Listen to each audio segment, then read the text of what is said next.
ஆண்டவருடைய வார்த்தையை நாம் இப்பொழுது தியானிக்கலாம். நம்முடைய தியானத்துக்கு ஆதாரமாக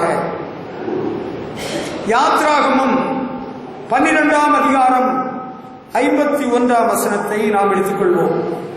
யாத்ராகமம் 12ஆம் அதிகாரம் 51ஆம் வசனம்.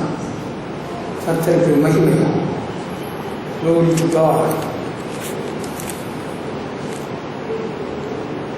On that same day, the Lord led all the Israelites out of the country of Egypt. The people left in groups. English Bible ஒரு விதமாக இருக்கு, தமிழ் பைபிளில் இதை விட இன்னும் நல்லா இருக்குது, இதை விட இன்னும் ரொம்ப அழகாகவே இருக்கு. தமிழ் பைபிளை நீங்கள் படிங்க, நீங்கள் படித்து பார்த்தா தான் உங்களுக்கு அது நன்றாகவே புரியும். அன்றைய தினமே கர்த்தர் இஸ்ரவேல் புத்திரரை அணியணியாய் எகிப்து தேசத்திலிருந்து புறப்படப்படினார்.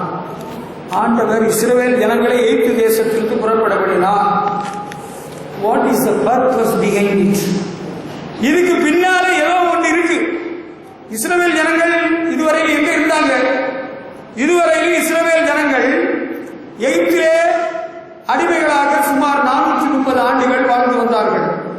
ஆனால் ஒரு நாளில் ஆண்டவர் தன்னுடைய தாசனாகிய மோசேயை அழைத்து, மோசேயை அனுப்பி அற்புதங்கள் செய்து அவர்களை விடுதலை பண்ணினார். அவர்கள் சந்தோஷமா அணி அணியா கூட்டம் கூட்டமா எல்லாரும் விட்டு புறப்பட்டாங்க. அதுதான் நம்ம பிரச்சனை. இதுக்கு பின்னால விஷயம் இருக்கு. இவங்க யாருன்னா ஆபிரகாமின் சந்ததியார். ஆபிரகாம் ஜீவனுள்ள தேவனை பின்பற்றுவது போல இவங்களும் ஜீவனுள்ள தேவனை பின்பற்றி வந்தவர்கள். ஆனால் அடிமைகளாக சுமார் 430 ஆண்டுகள் வாழ்ந்தார்கள் எகிப்தில். ஆண்டவரை நோக்கி முறையிட்டார்கள், கண்ணீர் விட்டார்கள். அவர்களுடைய கூக்குரலை ஆண்டவர் கேட்டு அவர்களை விடுவிக்க சித்தம் கொண்டு மோசேயை அனுப்பி விடுதலை பண்ணிவிட்டார். இதனுடைய நோக்கம் என்னன்னு அறியணும். நம்முடைய வாழ்வின் நோக்கம் என்ன, லட்சியம் என்ன? What is the purpose of our life?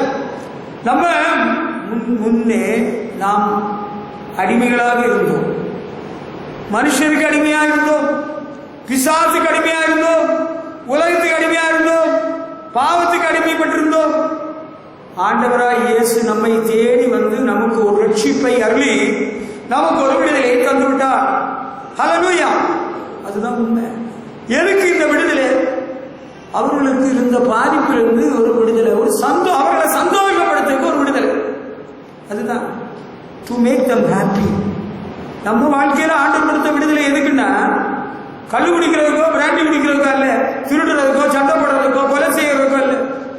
நம்ம நாடு சுதந்திரம் கிடைச்சது நம்ம நல்லபடியா வாழ்றதுக்கு தான், சந்தோஷமா வாழ்றதுக்கு. கேட்டீங்களா? திருடர் பயம் இல்லாமல், கொள்ளைக்காரர்களுடைய தொல்லை இல்லாமல், கொலைகாரர்களுடைய ஒத்துரம் இல்லாமல், மதவெறி கொண்டவர்களுடைய தீமை இல்லாமல் நிம்மதியா சந்தோஷமா வாழத்தான் நம்ம நாட்டுக்கு ஆண்டவராக சுதந்திரம் கொடுத்திருக்கிறார். சுதந்திர இந்தியாவில் நம்ம வாழ்ந்துட்டு இருக்கிறோம். கர்த்தருக்கு சுதந்திரம். நம்ம தனிப்பட்ட வாழ்க்கையில கூட ஒரு விடுதலையை ஆண்டவர் தந்திருக்கிறார். அது என்னத்துக்காகனா நம்ம சந்தோஷமாக வாழ்வதற்கு தான். நம்ம என்னைக்கும் அழுதுட்டு வேதனையோடு கண்ணீர் விட்டு ஒரு நம்பிக்கை இல்லாம வாழ்வதற்கு இல்லை, சந்தோஷமா வாழ்வதற்கு தான் ஒரு விடுதலை. ஹல்லேலூயா! அது ஒரு காரணம். இன்னொரு காரணம், பல காரணங்கள் இருக்கு. அதுல முக்கியமாக இன்னொரு காரணம் சொல்றேன். ஆண்டவர் திருவுளம் பற்றினார். ஏசாயா 43ஆம் அதிகாரம் 21ஆம் வசனத்தில் சொல்லப்பட்டிருக்கிறது, இந்த ஜனத்தை எனக்கென்று ஏற்படுத்தினேன், இவர்கள் என் துதியை சொல்லி வருவார்கள். ஹல்லேலூயா! ஆண்டவர் நமக்கு ஒரு விடுதலையை கொடுத்திருக்கிறது. எதுக்குன்னா அவருடைய துதியை சொல்லி வருவதற்கு தான். கர்த்தருக்கு மகிமை. ஹல்லேலூயா! நான் விடுதலை பெற்றேன், சந்தோஷப்பட்டேன். இந்த நல்ல செய்தியை நான் மற்றவர்களுக்கு சொல்ல வேண்டும்.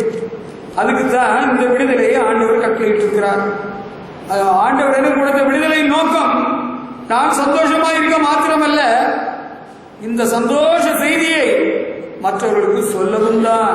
I made them and they will sing songs of praise to me. அம்மா, நம்மை ஆண்டவர் விடுதலை பண்ணது இருக்கின்றால் அவருடைய மகத்துவத்தை, அவருடைய மகிமையை, அவருடைய துதியை மற்றவர்களுக்கு சொல்வதற்காகத்தான். ஹல்லேலூயா! எதுக்கு நம்ம ஆண்டவர் விடுதலை ஆக்கிறார்னு தெரியாம, விஷயம் தெரியாமலே அனைவர் வாழ்ந்துட்டு இருக்கிறாங்க. ஆண்டவர்களை எதுக்கு ரட்சித்தார்? எதுக்கு பாவத்தில் விடுதலையாக்கினார்? எதுக்கு பிசாசு பிடியிலிருந்து விடுதலையாக்கினார்? எதுக்கு உங்க நோய்களை குணமாக்கினார்? எதுக்கு உங்க வாழ்க்கையில ஒரு சந்தோஷம் தந்தார் தெரியுமா? நீங்க அவருக்காக வாழ, அவருடைய துதியை மற்றவர்களுக்கு சொல்றதுக்கு. இது தெரியாதா உங்களுக்கு? தெரியாதா? சிலர் கடைக்கு போய் நின்றுட்டு நான் எதுக்கு கடைக்கு வந்தேன்னு எனக்கு தெரியலையே, நான் கொஞ்சம் யோசிக்க வேண்டியதா இருக்கு, என்ன வாங்கணும்னு வந்தேன், எனக்கு மறந்து போச்சு. ஸோ உங்களுக்கு மறந்து போச்சு, அது உங்களுக்கு இந்த விஷயமும் மறந்து போச்சோ? ஆண்டவர் எதற்காக உங்களை மீட்டெடுத்தார்? எதற்காக உங்களுக்கு விடுதலை தந்தார்? பிசாசின் பிடியிலிருந்து, நோயிலிருந்து, சாபங்களிலிருந்து, மனுஷனுடைய பாரம்பரியங்கள், சடங்குகளிலிருந்து எதுக்கு விடுதலை கொடுத்தாருன்னா சந்தோஷமாய் வாழ, ஆண்டவருடைய நாமத்தை மகிமைப்படுத்த. அல்லேலூயா. அந்த நோக்கம் தெரிஞ்சாரா ஆண்டவரை துதிக்காமல், ஆராதிக்காமல், மகிமைப்படுத்தாமல் இருக்க முடியாது. ஆண்டவருடைய துதியை மற்றவர்களுக்கு சொல்லாமல் இருக்க முடியாது. பேதுரு அப்போஸ்தலன் எழுதியிருக்கிறார் பார்த்தீங்களா? 2:9 நீங்களோ அந்த காலத்திற்கு ஆச்சரியமான ஒளிவிடத்துக்கு வரவழைத்தவருடைய புண்ணியங்களை அறிவிக்கும்படி தெரிந்து கொள்ளப்பட்ட சந்ததியாக, ராஜரீக ஆசாரிய கூட்டமாக, அவருடைய சொந்த ஜனமாக இருக்கிறீர்கள். அதுக்குத்தான் ஆண்டவர் ரட்சித்தது. எதுக்கு? இது ஒரு நல்ல நோக்கம். இந்த நோக்கம் தெரிஞ்சுக்கிட்டாதான் சந்தோஷம். அல்லேலூயா. அப்பதான் மற்றவங்களுக்கு பிரயோஜனம். உங்களுக்கு புரியுதா? மூன்றாவது ஒரு நோக்கம் இருக்குது. என்னன்னா, நம்மை அவருடைய மகிமையிலே சேர்த்துக் கொள்ள முடியாது. நம்ம எல்லாரும் இஸ்ரவேலின் காணியாட்சிக்கு புறம்பாக இருந்தவர்கள், சிலுவைக்கு பகைஞர்களாக இருந்தவர்கள், ஆண்டவருக்கு துரோகிகளாக இருந்தவங்க. நம்ம மீட்டெடுத்தார். தேவகுமாரன் இயேசுவை பிதாவாகிய தேவன் அனுப்பி அவரை பாடுகளுக்கு உட்படுத்தி ரத்தம் சிந்தி சிலுவையில ஜீவனை கொடுத்து நம்ம மீட்டெடுத்ததுக்கு நோக்கம் தெரியுமா? தெரியாதுல்ல. அது தெரிஞ்சிருந்தா நம்ம இப்படியா இருப்போம்? மகிமையிலே கொண்டு சேர்க்கும்படியாக, to take us to his glory. Hallelujah. மகிமையிலே அது எங்க? அவருடைய ராஜ்யத்தில் கொண்டு சேர்க்கும்படியாக. அதை நினைச்சுதான் நமக்கு ஒரு சந்தோஷம் வருகிறது. ஹல்லேலூயா. முதலாவது நான் விடுதலை பெற்றதை பற்றி சந்தோஷப்படுகிறேன், பரவசம் அடைகிறேன். அதை மற்றவர்களுக்கு நான் சொல்கிறேன். இன்னும் எனக்கு ஒரு நோக்கம் இருக்கு. ஆண்டவரை ரட்சித்த நோக்கம் உன்னதங்களிலே அவரோடு கூட உட்காரும்படி செய்கிறார். ஹல்லேலூயா. பரிசுத்தவான்களோடு கூட நாமும் அவருடைய ராஜ்யத்தின் பங்கை அடைய வேண்டும் என்ற நோக்கத்தோடு ஆண்டவர் நம்மை மீட்டுக் கொண்டார். அதனால அதுக்கு ஏற்றபடி நம்ம நடந்துக்கணும், அதுக்கு ஏற்றபடி நம்ம வாழணும். ஒண்ணு, உங்க அப்பா உங்க அம்மா ஒரு மாப்பிள்ளை பார்த்து கல்யாணம் பண்ணி வச்சது எதுக்குன்னா நீ சந்தோஷமா வாழணும். புருஷனுக்கு வீட்டுல நீ நல்ல பிள்ளைய நல்ல பொண்ணுன்னு ஒரு சாட்சி பேர் வாங்கணும். நீ அங்க சந்தோஷமா வாழணும். உனக்கு ஒரு நல்ல வீடு அங்க இருக்குது, வாழ்க்கை இருக்குதுன்னு உனக்கு தெரியணும். அந்த நல்ல நோக்கத்தை புரிஞ்சு அதுக்கேற்றபடி வாழ்ந்துள்ளோம். ஒரு பையனுக்கு பொண்ணை கட்டி வச்சாங்கன்னா எதுக்குன்னா அந்த பொண்ணை வேலைக்காரி ஆக்கிறதுக்கு அல்ல, அடிக்கிறதுக்கு அல்ல, உதைக்கிறதுக்கு அல்ல, கழுத்தை நிற்கிறதுக்கு அல்ல, அன்பு கூர்ந்து சந்தோஷமா மனைவியோடு வாழ்ந்து பரிசுத்த சந்ததியை பெற்று ஆண்டவருக்கு சாட்சியாக வாழணும். அது தெரியுமா? இதெல்லாம் தெரியாம தான், விஷயம் தெரியாமலே அவரை ஒரு பெண்ணு கட்டிதான் பெரிய பிரச்சனையில கிடக்கு. விஷயம் தெரியாம இந்த பெண்ணுகளை கட்டி கொடுத்துதான் அவ கலாட்டா பண்ணிட்டு கிடக்கும். விஷயம் தெரிஞ்சு பண்ண கட்டுங்க. விஷயம் தெரிஞ்ச பிறகு நீங்க கல்யாணம் பண்ணி கொடுக்க உங்க அம்மா அப்பாட்ட சொல்லுங்க. விஷயம் தெரியாம கல்யாணம் பண்ணி கொடுத்து உனக்கும் புரோஜனம் இல்லை, நீ போய் சேர்ந்த இடத்துல உள்ளவனுக்கும் நல்லா இல்லை, குடும்பத்துக்கே அல்லல் சொல்லியா போகுது. புருஷன்மாரே, நீங்க எதுக்கு கல்யாணம் பண்ணீங்க? எனக்கு 4 மாடு உண்டு, மாடெல்லாம் மேய்க்கணும், குளிப்பாட்டணும், பால் கறக்கணும், எனக்கு துணி துவைக்கணும், எனக்கு வீடை கூட்டணும், சமைக்கணும், சுவையா சமைச்சு தரணும். உங்களுக்கு இதெல்லாம் சூப்பர் ஐடியா தான். இதெல்லாம் வேண்டாம்னு சொல்லல, இதை விட உயர்ந்த நோக்கம் ஒன்று இருக்கிறது. அவர்களும் உங்களோட கூட மகிமையில் பங்கு பெறுகிறவர்கள் ஆனபடியா அவர்களையும் அன்பாய் நடத்துங்கள். நல்ல நோக்கம் தெரிஞ்சு, அதனாலதான் சின்ன பையன்களுக்கு அவசரப்பட்டு பெண்ணிங்க கட்டி வைக்கக்கூடாதுன்னு சொல்லுவோம். கல்யாணம் பண்ணிக்கணும் ஒரு வயசு இருக்குதுங்க, ஒரு வயது வரம்பு இருக்கு. ஒரு பொண்ணை கட்டி கொடுக்கறதுன்னு ஒரு வயது வரம்பு இருக்கு. அப்பதான் அவனுக்கு புரியும், தெரியும். ஓஹோ, கல்யாணத்தினுடைய நோக்கம் என்ன, purpose of marriage in life, தெரியாம பண்ண முடியும். சின்ன பையங்களுக்கு ஒரு வேலையை போட்டு கொடுத்தா, அரசாங்க உத்தியோகம் கொடுத்தா அவனும் விளையாட்டுத்தனமா இருப்பான். அவங்களுக்கு அதுக்கு அருமை பெருமை தெரியாம உதாசீனப்படுத்திடுவான், வேலை வீணடிச்சிடுவான், அடுத்தவங்களுக்கு நஷ்டத்தை கஷ்டத்தை ஏற்படுத்திடுவான். விவரம் தெரிஞ்ச பிறகு வேலை கிடைச்சா போதும். எதுக்கு உனக்கு வேலை? எதுக்கு உனக்கு வேலை? நாட்டுக்கு சேவை புரியவா? எனக்கு வயிற்று பிழைப்பு, அது ஒரு காரணம் நான் ஒத்துக்கிடுறேன். உன்னை நாடி தேடி வரவர்களுக்கு சேவை மனப்பான்மையோடு நீ பணிபுரிய வேண்டும், அதுதான் நோக்கம். அந்த நோக்கத்தோடு பணிபுரிந்தால் உனக்கு நல்ல சம்பளம் கிடைக்கும். வேலை செய்யாம சம்பளம் வாங்கலாம், லஞ்சம் வாங்கலாம், அது தப்பு தானே. நோக்கம் தெரியாமலே மனிதர்கள் பல காரியங்களை செய்து வருகிறார்கள். நம்ம ஆண்டவர் எதுக்காக விடுதலை பண்ணினார்? ரட்சிப்பை கட்டளையிட்டார், மீட்டெடுத்தார். அவருடைய சொந்த ஜனங்களாக இருக்கும்படி அவருடைய ராஜ்யத்தில் பங்கெடுக்கணும். அதுதான் உயர்ந்த நோக்கம், உன்னத நோக்கம். ஹல்லேலூயா. இது ஒன்றும் தெரியாம எதுக்கு ஞானஸ்நானம், எதுக்கு பரிசுத்தாவி, எதுக்கு சபை, எதுக்கு ஆராதனை, எதுக்கப்பா? எனக்கு நோய்கள் குணமாகணும், எனக்கு பேய்கள் நீங்க வேண்டும், எனக்கு நல்ல வாழ்வு கிடைக்க வேண்டும், எனக்கு ஒரு வேலை கிடைக்க வேண்டும், எனக்கு ஒரு நல்ல தொழில் அமைய வேண்டும், எனக்கு ஒரு நல்ல பொண்ணு கிடைக்க வேண்டும், எனக்கு ஒரு நல்ல மாப்பிள்ளை கிடைக்க வேண்டும். அப்படியா? இந்த நோக்கம் சில நோக்கம் எல்லாம் மைனஸ் பாயிண்ட். உன்னத நோக்கம், நல்ல மேலான நோக்கம் நமக்கு இருக்க வேண்டும். இந்த பள்ளிக்கூடத்துக்கு எதுக்கப்பா வந்து சேர்ந்தேன்? அது சும்மா வந்த, எனக்கு பொழுது போகாம வீட்டில் எனக்கு பொழுது போகாம இருந்த, அதுக்காக நல்ல நோக்கத்தோடு வந்தால் அவனுடைய வாழ்க்கை உயரும், மேலான நிலைமைக்கு வரலாம். உங்களுக்கு நீங்க எதுக்கு இந்த ஆபீஸ் வர்றீங்க? எனக்கு பணம் தேவைப்படுது, அதுக்காக வரும். வெறும் பணத்துக்காக வந்து வேலை செய்யாட்ட எப்படி சம்பளம் கிடைக்கும்? கஷ்டம். விஷயம் தெரியாமலே சிலர் வேலை பார்க்குறாங்க. எதுக்காக வேலை பார்க்குறீங்க? எதுக்காக வீடு கட்டுறீங்க? நீங்க எதுக்காக வீடு கட்டுறீங்க? சும்மா எங்களுக்கு வீடு இல்லை வீடு இல்லைன்னு எல்லாரும் சொல்றேன், அதுக்காக வீடு கட்டுறேன்.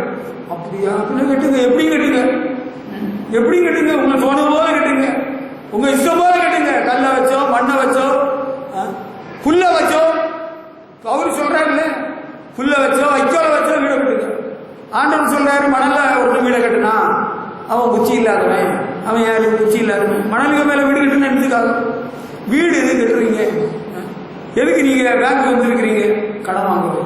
எதுக்கு கடன்? சும்மா தாங்க. பேங்க்ல கொடுக்குறாங்க இல்ல, அதுக்கு தான் பேங்க்ல கொடுக்குறாங்க. அங்க ஓசையில கொடுக்குறாங்க, அவங்க வந்து வட்டி போடுவாங்க, தெரியாத? பேங்க்ல எல்லாம் சும்மா கொடுக்குறாங்க, போய் வாங்கிட்டு வாங்க. நீங்க வாங்கிட்டு வாங்க, இரண்டையும் கொஞ்சம் சொல்லுங்க. ரேஷன் கடையில அரிசி சும்மா இலவச அரிசி. இப்ப அது நான் ஒத்துக்கிடுறேன். அது ஒரு நாள் இருக்கும், 7 நாள் இருக்காது கடை. அது தீபாவளின்னா ஒரு வாரத்துக்கு நாளே முடியும், அது வேற கடை. ஏன்னா அதுக்கு ஒரு லாரியில அங்க கேரளாவுக்கோ ஆந்திராவுக்கோ போகும், அங்க யாராவது பிடிச்சி அங்க வச்சிருப்பாங்க, அப்புறம் அவங்களுக்கு பகிர்ந்து கொடுக்கப்படும். அது வேற கணக்கு, அதெல்லாம் நம்ம இப்ப சொல்ல முடியாது அந்த கதை. இப்ப நோக்கம் என்ன? நம்ம ஆண்டவர் ரட்சித்தது காரணம் என்ன? What is the purpose of salvation? ரட்சிப்பின் நோக்கம் என்ன? ஞானஸ்நானம் நீங்க எதுக்கு பண்றீங்க? ஒரு கேள்வி ஒருத்தர் கேட்கிறாரு, எதுக்கு நீங்க ஞானஸ்நானம் பண்றீங்க? எனக்கு சபையில அப்பமும் ரசம் கொடுக்குறாங்கல்ல, அதுல பங்கு கிடைக்கணும், அது எனக்கு வேணும், அதுக்கு தாங்க. ஐயோ, நீங்க எதுக்கு ஞானஸ்நானம் பெற வரீங்க? அது எனக்கு உடம்புல ஒரு வியாதி இருக்கு, இந்த விழாவில் ஒரு வலி அடிக்கடி வரும், அந்த ஞானஸ்நானம் பெற்றுட்டா வலி மாறிடும்னு சிலர் சொல்றாங்க. அப்படி நான் சொல்ல மாட்டேன். வாழ்க்கையை ஆண்டவருக்கு முழுமையா ஒப்பு கொடுத்தா வலி மாறும், வியாதி மாறும், பிசாசு தொந்தரவு மாறும். அது உண்மை. பிசாசுக்கு தொந்தரவு ரொம்ப ஜாஸ்தியா இருக்கு, அதனாலதான் ஞானஸ்நானம் இல்லை. அப்படி ஞானஸ்நானம் எடுக்கக்கூடாது. பிசாசு சொல்ல மாறதுக்கு ஆண்டவருக்கு வாழ்க்கையை ஒப்பு கொடுக்கணும், பாவ அறிக்கை பண்ணணும், அப்ப பிசாசு தொந்தரவு மாறிடும். டாக்டர் இந்த பையனை கைவிட்டுட்டாருங்க, பிழைக்க மாட்டான்னு சொல்லிட்டாரு. நீங்க ஒரு ஞானஸ்நானம் கொடுத்துட்டா, ஒருவேளை அவன் செத்துட்டா பரலோகத்துக்கு போயிடுவான்ல. ஓஹோ, அப்படி ஒரு ஐடியா இருக்கு. அவன் ரசிக்கப்பட்டாரா, பாவம் நீங்க பெற்றாரா? இல்லையே. அப்ப அவனுக்கு ஞானஸ்நானம் கொடுக்கக்கூடாது. ஞானஸ்நானம் கொடுக்க மாட்டேன். ஆமா, ஞானஸ்நானம் எதுக்கு? பாவ மன்னிப்புக்காக எடுக்கிறது.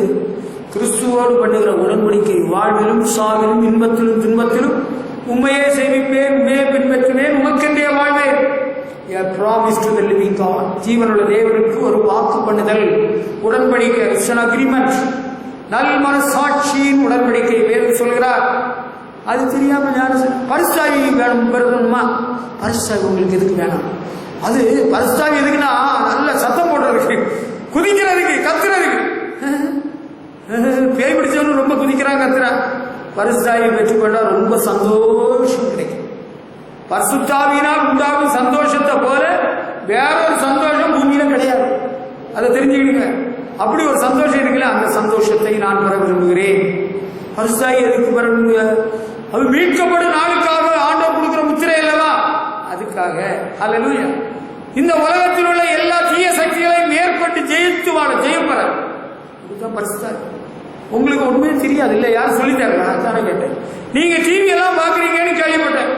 கிறிஸ்டியன் ப்ரோக்ராம் எல்லாம் வருது, நீங்க பாக்குறீங்க. அதுல யாரும் சொல்லலையா? அவங்க சொல்ல மாட்டாங்க. அவங்க வேற விஷயம் சொல்லுவாங்க. அது உங்களுக்கு பிரயோஜனப்படாது. உங்களுக்குள்ள விஷயம் இந்த சபையில தான் சொல்லப்படுது. பரிசுத்தாவியின் அபிஷேகம் இல்லைன்னா ஆண்டவருடைய வருகை நாளில் எக்கால சத்தம் துணிக்கிற வேளையில நீங்க மர்மமாகவும் போயிருவீங்க. ஒரு அந்தி கிறிஸ்து ஆட்சியில அவசரப்பட வேண்டியதுதான். உங்களை அடிப்பாங்க, உதைப்பாங்க, ரொம்ப கஷ்டப்படுத்துவாங்க. நீங்க அந்த ஓத்திரத்தையும் சகித்து ஆண்டவருக்காக வைராக்கியமா துன்ப சகித்து வாழ்ந்தாதான் பரலோகத்தில் வர முடியும். இல்ல அந்தி கிறிஸ்துவோடு ஒப்புரவாகி காம்ப்ரமைஸ் பண்ணி it's all right, I was ignorant of this way, எனக்கு இந்த பாதை தெரியாம போச்சு, நான் உங்க கூட வந்துட்டேன்னு போனேன்னா உன்னுடைய ரட்சிப்பு ஞானசனான எல்லாம் வீணா போச்சு.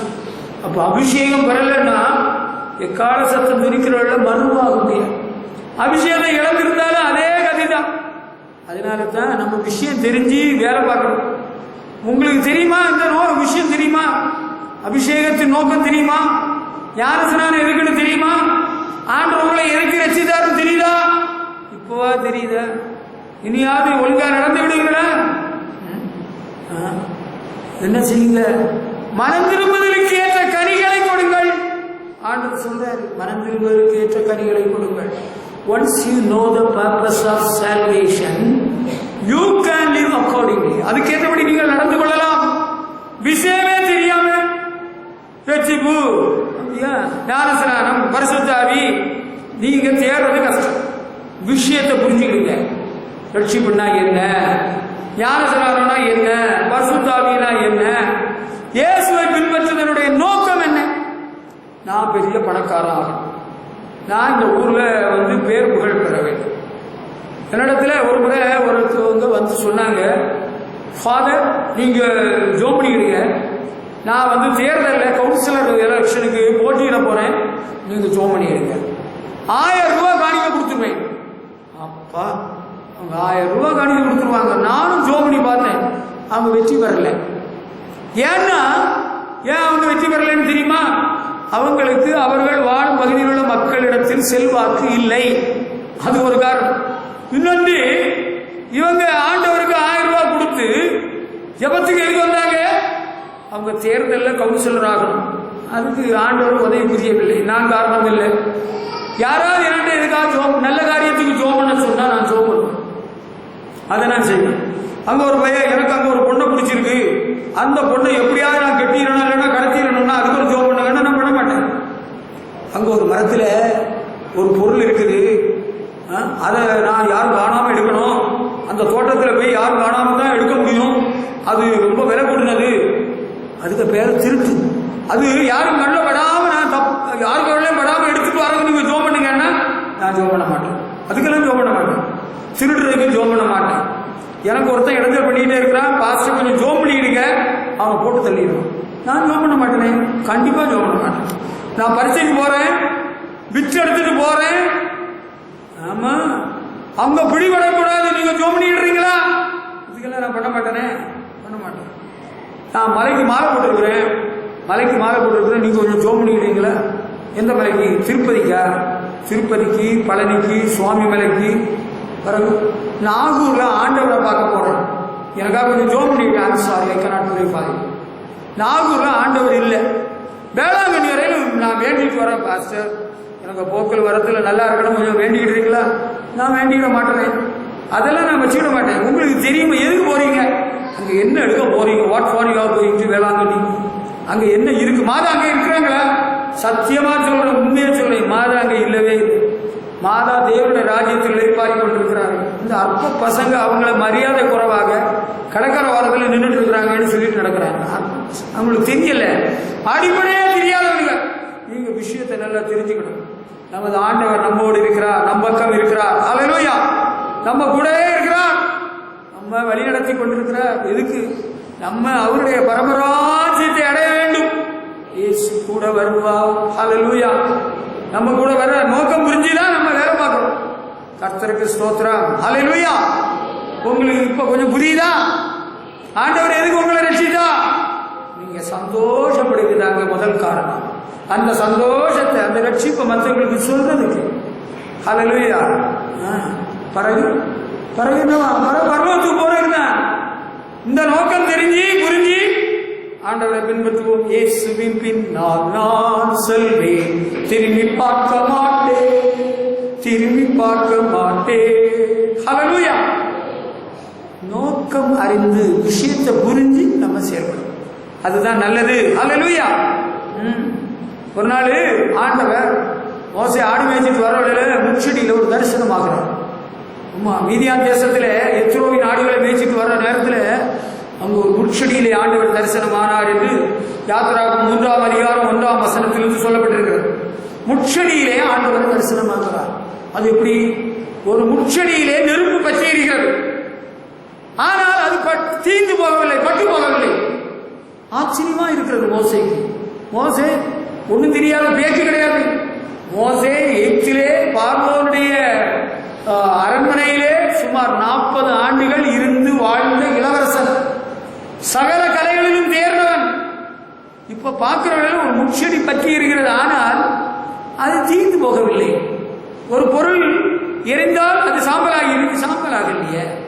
ஆக இது என்னடா ஆச்சரியமா இருக்கு. பக்கத்துல போவான்னா அங்க இருந்து ஒரு சவுண்ட் வருது, சில பொந்து பக்கத்துல போனா உஸ்ன்னு வரும். யாரு? பாம்பு. சில இடத்துல போனா ஊழை இடுகிற சவுண்டு கேட்கும், அது என்னது? நரி. சில இடத்துக்கு பக்கத்துல போனா நாய் குறைக்கிற சவுண்டு. இங்க ஒரு சவுண்டு கேட்கறது. என்ன சவுண்டு? அவங்க பேரை சொல்ற ஒரு சவுண்டு. மோசே மோசே. தெரிஞ்சு போச்சு மோசேக்கு இப்ப யார் கூப்பிடுறாங்க தெரிஞ்சு போச்சு. The Almighty God was calling Moses. சர்வ வல்லமையுள்ள தேவன் மோசேயை கூப்பிடுகிறார். இது அடியே ஆண்டவர் சொல்றாரு, உன்னுடைய பாதரட்சியை கலைச்சி போடு, நீ நிற்கிற இடம் பரிசுத்த ஸ்தலம். ஹல்லேலூயா. அடுத்து சொல்றாரு, என்ன? என்னுடைய ஜனங்களை நீ எகிப்திலிருந்து அவர்களை நான் வாக்கு பண்ணுகிற செழிப்பான கானான் தேசத்துக்கு அழைச்சிட்டு போகணும். ஹல்லேலூயா. There was a purpose in the mission of God to Moses. Hallelujah. ஆண்டவர் மோசேக்கு கொடுத்த தரிசனத்துல ஒரு நோக்கம் இருந்திருக்கிறது, சும்மா கிடையாது. நீ ஒரு சொப்பனம் கண்டா அல்ல ஒரு தரிசனம் கண்டா அதுல ஒரு நோக்கம் இருக்கிறது. There is a purpose in it. எப்படி? உனக்கு ஒரு பாதிப்பு வரும்போது ஒரு சொப்பனமா தரிசனமா கண்டானா நீ அதை குறித்து உஷாராகணும், விழிப்புணர்ச்சி அடையணும். அந்த தீமையிலிருந்து நீ காக்கப்படணும். அதுக்கு தான் ஆண்டவர் காண்பிக்கிறார். அது எனக்கு மறந்து போச்சுன்னா அதுக்கு நான் என்ன பண்ண முடியும்? மறக்கக்கூடாது. ராத்திரி கண்டா கூட விழிப்பு வந்துட்டானா டைரியில் எழுதிருங்க, இல்லையா காலையில் எழுதணும்னா எழுதி வச்சிருங்க. இப்படி ஒரு சொப்பனம் கண்டே, தரிசனம் கண்டே, நல்லதோ கெட்டதோ எழுதிருங்க. நல்ல காரியமானா நல்லபடியா நடக்கட்டும். தீமை நேரிட போகிறது என்று ஏதாவது இருந்தால் ரொம்ப ஜாக்கிரதையாகணும். உடனே விழிப்புணர்ச்சி அடையணும். குடும்பத்தில் உள்ளவர்களோடு சேர்ந்து ஜெபிக்கணும். சபைக்கு தெரியப்படுத்தி ஊக்கமா ஜெபிக்கணும். ஆமா, இல்லைன்னா நீ கண்ட கனவு கண்ட தரிசனம் நிறைவேறிடும். ஏதோ சாவு ஏதோ நடக்க போகுது தெரிஞ்சா. என்னுடைய தகப்பனோடு கூட வேலை பார்த்து வந்த ஒரு ஆசிரியர் ஒரு நாள் ஒரு சொப்பனம் கண்டிருக்கிறார். அவருடைய மகளுக்கு அம்மா நோய் போட்டிருக்கு. அது சரியா காய்க்கு முன்னால சீக்கிரமா யாரும் இல்லாம சொல்லி குளிச்சுட்டாப்ல. அந்த அக்கா நல்லா படிச்சவங்க, எம்ஏ படிச்ச அக்கா தான், நல்ல அக்கா. அவசரப்பட்டு குளிச்சுட்டாங்க. அவரு சொப்பனம் கண்டிருக்கிறாங்க. ஒரு ஆளுக்கு 2 ஆளு. ஒரு சவப்பெட்டி அவங்க வீட்டுக்கு முன்னால வந்திருக்கு. அவரு அழுகிறாரு அந்த அப்பாட்ட சொல்லி. அவரு ஒரு ஆசிரியர் தான், உயர்நிலைப்பள்ளி ஆசிரியர். எங்க அப்பா சொன்னாங்க, ஆண்டவர் காட்டுறதுக்கு உன் மகளை சாவடிக்கிறது இல்ல, இது ஒரு எச்சரிப்பாக தேவன் காட்டியிருக்கிறா, எதுக்காக ஜோம் பண்ணா போதும் ஆண்டவர் விடுதலை பண்ணிடுவார். பிறகு அவரு எங்க அப்பா கூப்பிட்டாரு, அப்படியான நீர் வாரம் எனக்கு வீட்டுக்கு நீர் வந்து ஜோம் பண்ணும். எங்க அப்பா போய் ஜோம் பண்ணாங்க. அந்த அக்காவே ஆண்டவர் சுகப்படுத்தி விட்டார். சாகல சொப்பனம் அந்த சபையில கண்டாங்க. அங்க ஒரு இன்னொரு அக்கா கண்டாங்க. 2-3 பேர் சொப்பனம் தரிசனம் கண்டாங்க. ஆண்டவர் காப்பாற்றி விட்டார். ஹல்லேலூயா. எச்சரிப்பை கொடுத்தார், காத்து கொண்டார். மோசேக்கு இங்க தரிசனம் கொடுத்தார். எதுக்கும் இப்படி ஒரு விந்தை, இப்படி ஒரு காட்சி, ஓ இப்படி ஒரு விந்தை அற்புதம் நடக்குது. அதுக்கு இல்லை, அதுக்கு பின்னால் ஒரு விஷயம் இருக்கு. அந்த ஜனங்கள் எகிப்திலே இஸ்ரவேல் ஜனங்கள் அடிமைத்தனத்தில் கஷ்டப்பட்டு இருக்கிறாங்க. ஆண்டவர் அவருடைய பெருமூச்சை கேட்டேன், அவர்களை விடுவிக்கும்படி உன்னை அனுப்புகிறேன்னு சொல்றாரு. அதுதான் சில வேளையில ஆண்டவர் நமக்கு தரிசனம் தருகிறார். அங்க ஒரு இடத்துக்கு போன்னு சொல்றாரு, அனாந்திர மார்க்கமாய் போன்னு சொல்றாரு. அந்த பிலிப்பிடத்துல, நம்ம பிலிப்பிடத்துல ஆண்டவர் என்ன சொல்றாரு? அங்க ஜிஹெச் மார்க்கமாக போ, நாமரோடு வழியாக போன்னு சொன்னாரா? பாருங்க, அந்த பிலிப்பு அப்போஸ்தலர் நடவடிக்கைகள் உள்ள பிலிப்பிடத்துல வனாந்திர மார்க்கமாய் போ. அடுத்து ஆவியானவர் சொல்கிறார், இந்த ரதத்துடனே சேர்ந்து கொள். அங்க ஒரு விஷயம் இருக்கு, அங்க ஒரு நோக்கம் இருக்கு. அங்க எருசலேமுக்கு பண்டிகை கொண்டாடிட்டு கந்தாயனுடைய மந்திரி, பைனான்ஸ் மினிஸ்டர், நிதி அமைச்சர், அவர் ரதத்தில் வந்துட்டு இருக்கிறார். அவன் ஏசாயா 53 அதிகாரம் படிச்சிருக்கிறான். அவங்க படிக்கிறதுக்கு அர்த்தம் புரியல, யாரை பற்றி என்னதோ. ஆவியானவர் சொன்னாரு ரதத்துடனே சேர்ந்து கொள். இவன் போய் கேட்கிறான், இந்த பிலிப்பு கேட்கிறாரு, நீ வாசிக்கிற புரியுதான்? புரியல. ஒருவன் சொல்லாவிட்டால் எனக்கு எப்படி விளக்கும்? இது நசனா இயேசுவை குறித்தவளேன்னு சொன்னதும் அவன் புரிஞ்சுக்கிட்டான். அவன் உடனே ரதத்தில், அவன் வர வழியில ஒரு இடத்துல நிறைய தண்ணீர் இருக்கு. தண்ணீர் இருக்கிறதே ஞானஸ்நானம் பெற தடை என்ன என்று மந்திரியே கேட்கிறாங்க. பிலிப்பு ஞானஸ்நானம் எடுன்னு சொல்லல. நானும் அப்படி சொல்ற பழக்கம் கிடையாது. நீங்க கேட்டா ஞானஸ்நானம் கொடுக்கலாம். ஆண்டவருக்கா வாழ்வீங்களா, ஆராதிப்பீங்களா, சாட்சியா இருப்பீங்களா, தரலாம். அப்ப தண்ணீர் இருக்கிறதே தடை என்ன? பிலிப்பு சொல்லிட்டார், முழு இதயத்தோடு விசுவாசித்தால் தடை இல்லை. ஞானஸ்நானம் கொடுத்தார். ஹல்லேலூயா. ஆமா, அங்க ஒரு நோக்கம் இருந்திருக்கிறது. மோசேக்கு தரிசனம் கொடுத்த நோக்கம் இஸ்ரவேல் ஜனங்களை வழிநடத்தி செல்லும். ஒரு நாள் ஒரு பாஸ்டருக்கு பொண்ணு பார்க்கறதுக்கு நான் என் மனைவிமா போயிருந்தோம். அந்த பொண்ணு கிட்ட பார்த்தோம். அந்த பொண்ணு அப்போ கொஞ்சம் ஒல்லியாக இருந்தா, இப்பதான் நல்ல பெரிய சைஸா மாறி இருக்கிறா. ரொம்ப சந்தோஷம், ரொம்ப பாசம் உள்ளவதான். அவர்கிட்ட கேட்டோம், உனக்கு ஊழிய அழைப்பு இருக்கா? இருக்கு. ஆண்டவர் என்ன சொன்னார்? பிறகு அந்த பொண்ணு உண்மையிலேயே இந்த ஊழியக்காரனுக்கு கல்யாணம் பண்ணலாமா என்பதை உறுதி பண்ணதுக்கு இன்னொரு ஊழியக்காரனுக்கு நாங்கள் கூட்டிட்டு போயிடும். இன்னொரு நாள் அந்த ஊழியக்காரன் சூப்பர் ஸ்டார், நீங்க பார்த்துருக்கிறீங்க. அவர் ஒரு மிஷனரியாகவும் இருக்கிறார். அவரு கேள்வி 1க்கு 7 கேள்வி கேட்டார். நீ ஊழியத்துக்குன்னு ஒப்பு கொடுக்குறேன்னு சொல்ற, எனக்கு அதை பற்றி என்ன ஐடியா இருக்கு? எப்படி நீ அதை சொப்பனமா தரிசனமா கண்டாயா? அவளுக்கு ஒரு சொப்பனம் கண்டாளா, மீன் பிடிக்கிறதாக சொப்பனம் கண்டாளா. அதனால அந்த மிஷினரி விட்டார். சரி, நீ மீன் பிடிச்சேன்னு சொப்பனம் கண்டனால சரி ஊழியத்துக்கு உனக்கு அழைப்பு ஒத்துக்கிடுறேன்னு விட்டுட்டார். இல்லைன்னா அவளை அள வச்சு இல்லைன்னு கவுச்சு விட்டுருந்துருப்பார். நானும் கொஞ்சம் சப்போர்ட் பண்ணினேன். எப்படி? அதுதான் சொப்பனம் கண்டிருக்கிறாங்க, மீன் பிடிக்கிறதாக. அதனால ஊழிய அழைப்பு தான் நானும் சப்போர்ட் பண்ணி பிறகு ரிப்போர்ட் பண்ணி, ரிப்போர்ட்னா வேற ரிமார்க் இல்லை, அந்த மாப்பிள்ளையுடைய வீட்டாருக்கு, தகப்பனுக்கு, தாய்க்கெல்லாம் நான் நல்ல ஸ்டேட்மெண்ட் கொடுத்து கல்யாணம் எல்லாம் முடிஞ்சு போச்சு, வச்சுக்கிறோமா. அவங்க நல்லா ஊழியம் செய்கிறாங்க, சந்தோஷமா இருக்கிறாங்க. Very good. அப்ப என்ன நோக்கம்? ஆண்டவர் தரிசனம் கொடுத்த நோக்கம் என்னன்னு புரியுதா? எதுக்கு? இஸ்ரவேல் ஜனங்களை விடுதலை பண்றது. உங்களுக்கு சில காலகட்டத்தில் ஆண்டவர் சில சொப்பனம், சில தரிசனங்கள் தந்திருப்பாங்க. நீங்க அதெல்லாம் பிடிச்சு மூடிட்டீங்க. நீங்க ஏதோ வேலை பார்த்துட்டு இருக்கிறீங்க, ஏதோ கிறிஸ்தல் வேலை பண்ணிட்டு இருக்கிறீங்க. You are not in the centre of God's will, you are away from God's will. ஆண்டவர் தரிசனம் கொடுத்தது எதுக்கு? நான் எனக்கு ஒரு சொப்பனம் கண்டேன் தெரியுமா? நான் ஒரு தரிசனம் கண்ட தெரியுங்களா? ஆமா, என்ன தரிசனம், என்ன சொப்பனம், கொஞ்சம் சொல்லுங்க பார்ப்போம். ஆண்டவர் எதுக்கு? நீ ரொம்ப மூடி மறைக்கல. விளக்கு ஆண்டவர் எது கொடுத்தாரு? சிலர்கிட்ட டார்ச்சை கொடுத்துட்டு கரண்ட் போயிட்டு இந்த லைட் அடிக்காத அடிக்கப்பட்டாங்க. ஏன்? எனக்கு தெரியவில்லைன்னு சொல்றாங்க. டார்ச் அடிக்க தெரியாதா? டார்ச் அடிக்க தெரியுமா தெரியாதா? சில டார்ச்சில் சுவிட்சை கண்டுபிடிக்கிறதுக்கு நேரம் ஆகும், அதை நான் ஒத்துக்கிறேன். எப்படியோ நீ சீக்கிரம் டார்ச் அடிக்க வேண்டியதான். உனக்கு கையில கொடுத்தது எதுக்குன்னா, இருளில் இருக்கிற ஜனங்கள் வெளிச்சத்தை காணட்டும், தடுமாறாமல் வாழட்டும். உங்களுக்கு ஆண்டவர் சொப்பனமும் தந்தாரு, தரிசனமும் தந்தாரு. நீங்க விளக்க மரக்கால மூடி வச்ச ஆளை போல வேலை பார்க்குறீங்க.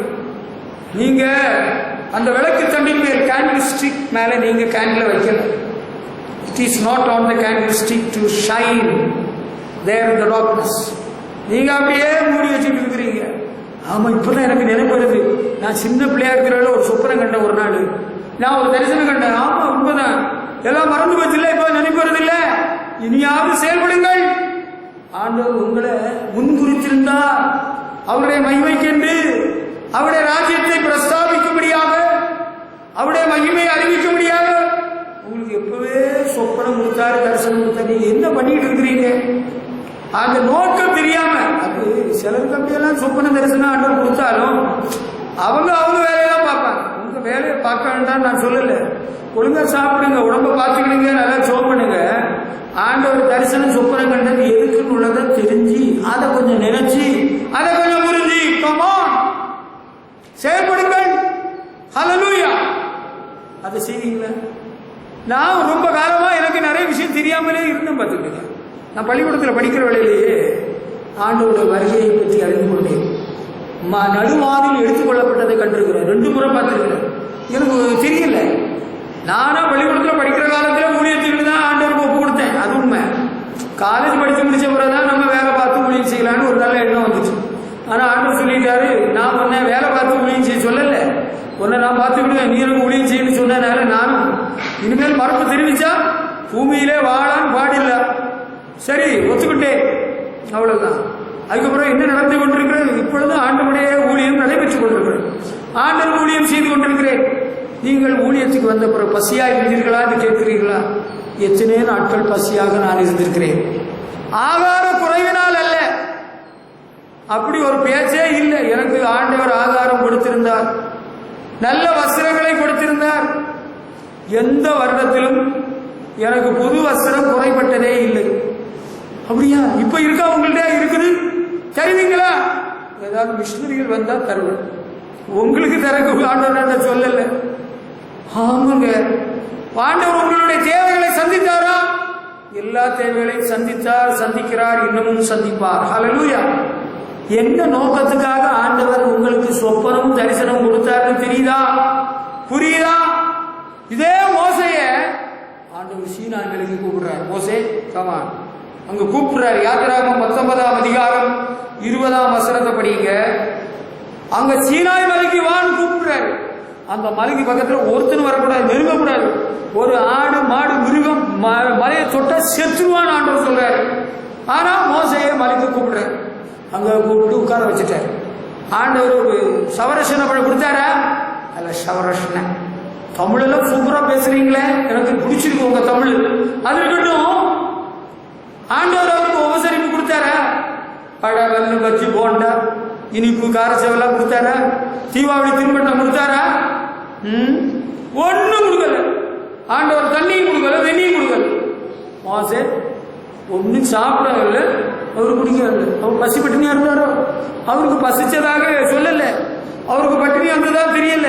அவரு அமைதியா இருந்தார். சீனாய் மலையிலே ஆண்டோட பிரசன்னத்துல 40 நாள் இருந்தார். எதுக்கு? அவருக்கு அங்க பட்டா பசிச்சு கொடுக்குறாரு. நம்ம சில வேளையில சில அலுவலகங்கள்ல உட்கார வச்சிருவாங்க. சார் கொஞ்சம் வெயிட் பண்ணுங்க சார், ரெஜிஸ்ட்ரார் ஆஃபீஸ் போனா உங்களுக்கு கல்யாணத்தை நடத்தி வச்சாச்சு, அந்த காப்பி ஒரு நகல் இருக்குல்ல, அதை கொண்டு போனா சில வேளையில அந்த செக்ஷன் கிளார்க்கு சொல்லிடுவாங்க, சார் கொஞ்சம் உட்காருங்க, நாங்கள் உங்களை கூப்பிடுறோம். உட்காருங்கன்னா அரை மணி நேரம் 1 மணி நேரம் உட்கார வச்சுருவாங்கப்பா. அதுக்காகவே நான் ஜோம் பண்ணிட்டு போவேன். அந்த அலுவலகத்தில் ஒரு அம்மா இருந்தாங்க. அவங்க பட்டையெல்லாம் போட்டிருப்பாங்க. பிராமணர் சமுதாயத்தை சார்ந்தவர்கள். அவங்க 1000 கேள்வி கேட்பாங்க. எப்படிடா இவனுக்கு நகலை புறக்கணிக்கலாம் என்ற முயற்சியில் அவங்க ரொம்பவே ஈடுபடுவாங்க. அப்படி ஒரு டைம் நான் ஜோம் பண்ணி சரியா கொண்டு போவேன். அப்புறம் ஒன்றும் சொல்ல முடியாம ஒரு நாள் சொல்றாங்க, இது ஒரு நகல் தந்தா போதாது, நீங்க 2 காப்பி இன்னொரு செராக்ஸ் கொடுங்க. மேடம், ஒரு செராக்ஸுக்கு கூட ஒரிஜினல் கூட வச்சிருக்கிறேன் மேடம். நோ சார், இன்னொரு செராக்ஸ் மேடம். நான் அப்புறம் திரும்ப எடுத்துட்டு வர்றது. அப்படியெல்லாம் வேலை வாங்குவீங்கன்னே சிலர் இருக்கிறாங்க. நமக்கு பசிக்கும், நமக்கு கஷ்டமா இருக்கும், நேரமா இருக்கும், அவசரமா இருக்கும். சில ஒர்க் ஷாப்பு போனா, சார் கொஞ்சம் பொறுத்துக்கிடுங்க, இதை பார்த்துறேன் சார், 1 நிமிஷம் சார்னு 1 மணி நேரம் ஆக்கிடுவான். சில அலுவலகங்கள் இப்படி ஆகுது. என்ன பண்றது? நம்ம காரியம் நடக்கணும்னா காத்திருந்துதான் ஆகணும். ஆண்டவர் மோசையை எதை கூப்பிட்டாரு? மோசைக்கு இன்னும் 3 குழந்தைகளை கொடுப்பதற்காக மலைக்கு கூப்பிட்டாரா? இல்ல. மோசைக்கு அந்த எஸ்டேட் எழுதி கொடுக்குறது, அவங்கள்ட்ட இருக்குல்ல அந்த எஸ்டேட்டை மோசைக்கு எழுதி கொடுக்குறது, அதுக்காக கூப்பிட்டாரு? இல்ல. வேற அங்க மறைவான மன்னாவை கொடுக்கவா? அதுக்கும் இல்லை. வேற என்னத்துக்கு கூப்பிட்டாரோ? உங்களுக்கு யாருக்கா தெரியுமா? எனக்கு தெரியும். நான் சொன்ன பிறகு உங்களுக்கும் தெரிஞ்சிடும். எதுக்கு தெரியுமா? அடுத்த அதிகாரங்கள் இருக்கு. யாத்திராகம் 20 அதிகாரம் 2 முதல் 17 வரை படிக்கிறதுல இஸ்ரவேல் ஜனங்களுடைய வாழ்க்கையை ஒழுங்குபடுத்துவதற்காக 10 கட்டளைகளை கொடுத்துதான் கூப்பிட்டேன். தெரியுதா? To regularise the lives of the people of Israel God called Moses to Mount Sinai. Hallelujah. தெரியுதா? இப்ப புரியுதா? ஆண்டவர் நம்ம ஒரு இடத்துக்கு கூப்பிட்டார். இங்க வந்து உட்காருன்னா there must be a purpose in it. அதுல ஒரு நோக்கம் இருக்கும். அதை தெரிஞ்சுக்கணும். இங்க எதுக்கு ஆண்டவர் என்னை கொண்டு வந்தார், இந்த இடத்துக்கு தேவன் என்னை எதற்கு அனுப்பினார், அதை அறிஞ்சுக்கிட்டு, அதை தெரிஞ்சுக்கிட்டு, அதை புரிஞ்சுக்கிட்டு செயல்பட வேண்டும். இது சிந்திக்கும் காலம், செயல்படும் நேரம். மௌனமாய் இருக்காதே. Hallelujah. I don't find time to sing the song. பாடல் பாட நேரம் இல்லை. வசனம் சொல்லிக்கொண்டே செல்கிறேன், வேகமாய் சொல்ல போகிறேன். உங்களுக்கு புரியுதா? ஆண்டவர் ஏதாவது சொப்பனமோ தரிசனமோ ஏதாவது தந்தாரா? எங்கேயாவது ஒரு இடத்துல அமைதியா உட்கார வச்சாரா? அப்ப என்ன நோக்கம்? ஆண்டவரே எதுக்காக இந்த இடத்துல என்னை வைத்திருக்கிறீர்? என்ன நோக்கம்? ஆண்டவர்கிட்ட கேட்கணும். ஆண்டவர் சொல்லி தந்துருவார். கேட்டீங்களா? இஸ்ரவேல் ஜனங்களுக்கு பயன்படுகிற ஒரு மனுஷனாக மாற்றும்படி ஆண்டவர் அந்த இடத்துல அமைதியா உட்கார வச்சுட்டார். நம்ம வாழ்க்கையிலே ஆண்டவர் அமைதியா சில நேரங்களில் உட்கார சொல்லுவார். என்னட்ட சொல்லி இருக்கிறார், உங்களுக்கு நான் பயப்படும்படியாக என்னோட அமைதியா யார் எல்லா இடத்துல உட்கார சொல்லுவார். அப்படி ஆண்டவர் உட்கார சொல்லி என்னோட சொல்வார், என்னென்ன விஷயங்களை எழுதிக்க, சபையின் மக்கள் பலனடைய, பக்தி விருத்தி அடைய, இன்னென்ன பாயிண்ட்ஸ் நான் சொல்ல எழுதிக்க. அப்படியே அப்படி எழுதி வச்சுதான் புதன்கிழமை நம்ம Bible study special, wonderful, we enjoyed it. நல்லா இருக்கு கேள்வி. மற்ற இந்த வருஷம் முழுதும் நடந்த எல்லா பைபிள் ஸ்டடியை விட யாத்திராகமும் எடுக்கல, எண்ணாகம் எடுக்கல, உபாகம் எடுக்கல. Special, something special. பிரயோஜனமா இருந்தவங்க உள்ளவங்க மட்டும் கர்த்தருக்கு மகிமை செலுத்தலாம். ஹல்லேலூயா. ஆண்டவர் மகிமைப்பட்டார். நம்ம அமைதியா ஒரு இடத்துல ஆண்டவர் கொண்டு உட்கார வைக்கிறார். அப்ப ஆண்டவர் நம்மகிட்ட சொல்லி தருவார், நீ இன்னொன்ன காரியங்களை செய்ய, இப்படி நீ செயல்படுன்னு சொல்லுவார். அதன்படி செயல்பட்டாலும் போதும். எதுக்கு தான் ஆண்டவர் மலையில கொண்டு உட்கார வச்சாரோ? இங்க யாரையும் காணல, கொஞ்சானையும் காணல, பிள்ளைகளையும் காணல, மச்சானையும் காணல, மாமனையும் காணல, அத்தையும் காணல, ஆத்தாவையும் காணல, சட்னியும் காணல, சாம்பாரையும் காணலன்னா there must be some purpose in it. அதுல ஒரு நோக்கம் இருக்கிறது. ஆனாலும் இப்படி ஆண்டவர் தனியாக நம்ம காட்டில் கொண்டு போட்டுட்டாரு. அதுல ஒரு நோக்கம் இருக்குன்னு நான் சொல்றேன் இல்ல, அதை தெரிஞ்சுக்கிடுங்க. Never be discouraged. சோர்ந்து போகாதே மனமே, சோர்ந்து போகாதே. சோர்ந்து போக அப்படிப்பட்ட பாதையின் வழியாக நான் கடந்து வந்திருக்கிறேன், உங்களோடு பேசுகிறேன். தனிமையான ஒரு இடத்துல ஆண்டவர் கொண்டு உட்கார வச்சுக்கணும். அங்க ஆடும் இருக்கா, வராது, மாடு வராது, தண்ணி இருக்காது, வெண்ணி இருக்காது, ஆடு இருக்காது, கேட்கறதுக்கும் ஆடு இருக்காது, கூப்பிட்டாலும் எங்கேயும் கேட்காது, எவரும் வரவும் முடியாது. ஒரு இடத்துல உட்கார்ந்துருன்னு வச்சுக்குவார். என்ன பண்ணலாம்? ஐயோ, இப்படியும் ஒரு ஆண்டவரா, இப்படிதான் ஆண்டவர் செய்கிறாரா? எதுக்கு?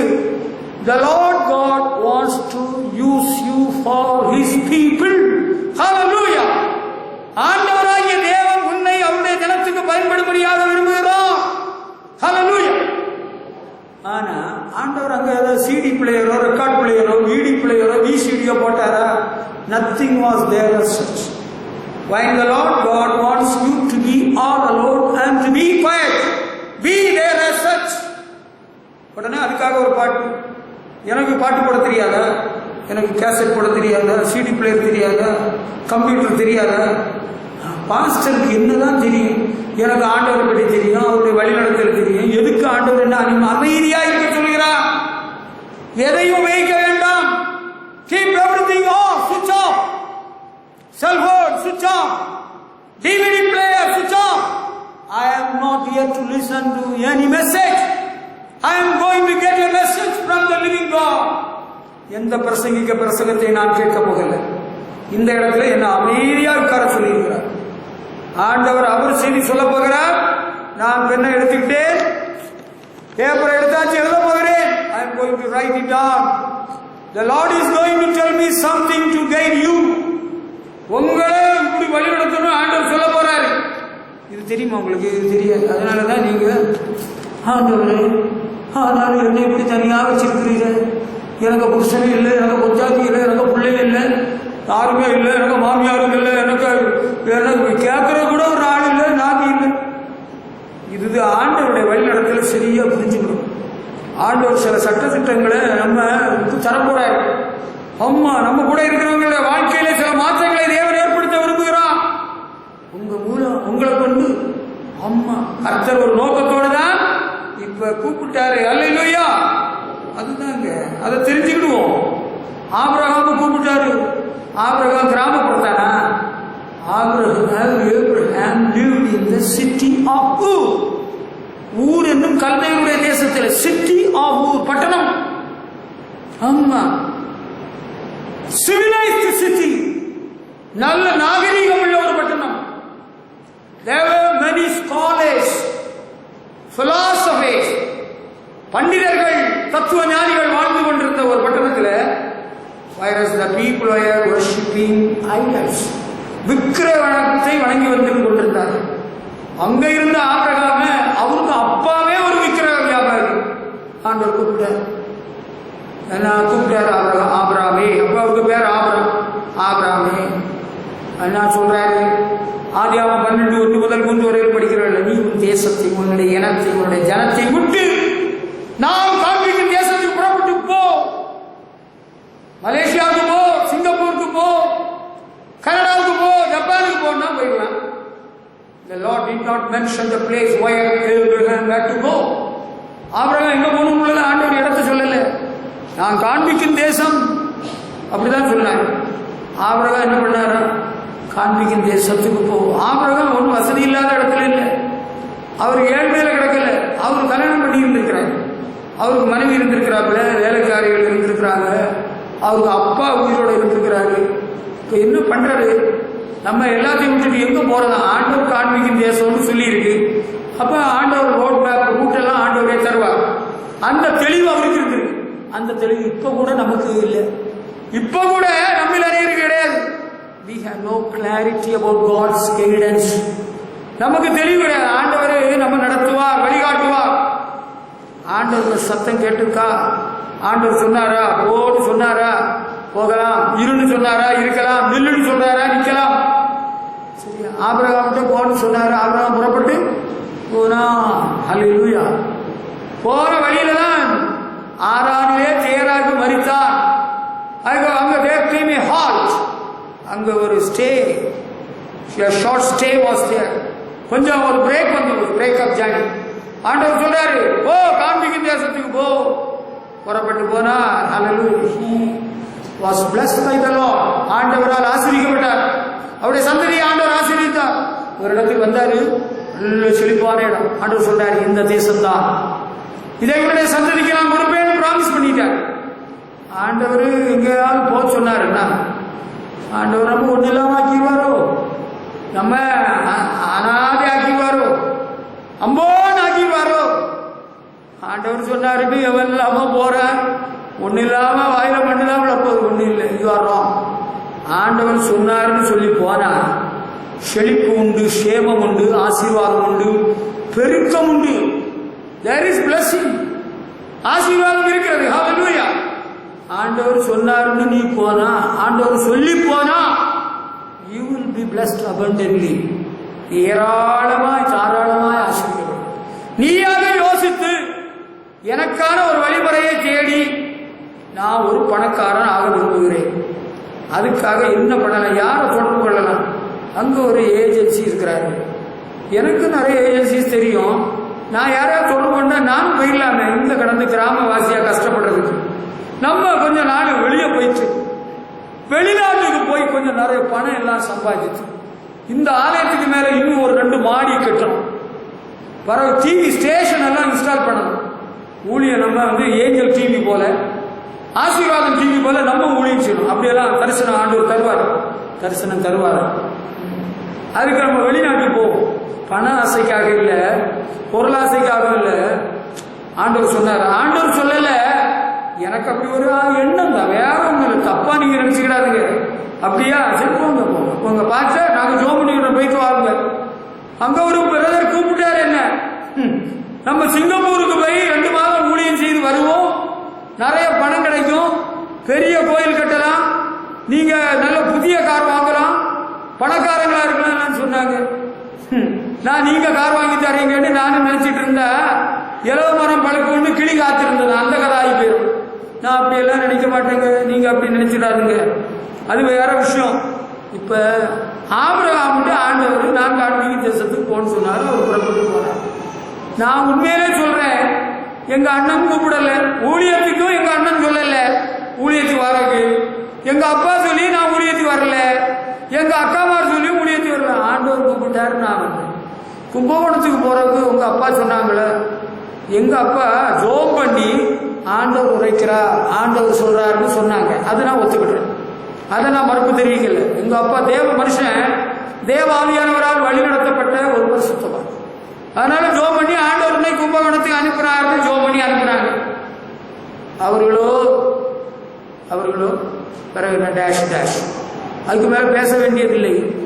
ஆண்டவர் ஒரு இடத்துக்கு நம்ம அனுப்புறாருன்னா வாசலை திறப்பார், வழியை காட்டுவார், பாதையை செவைப்படுத்துவார். ஹல்லேலூயா!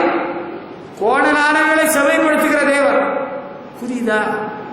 ஆண்டவர் என்ன நோக்கத்தோடு அனுப்பினார்?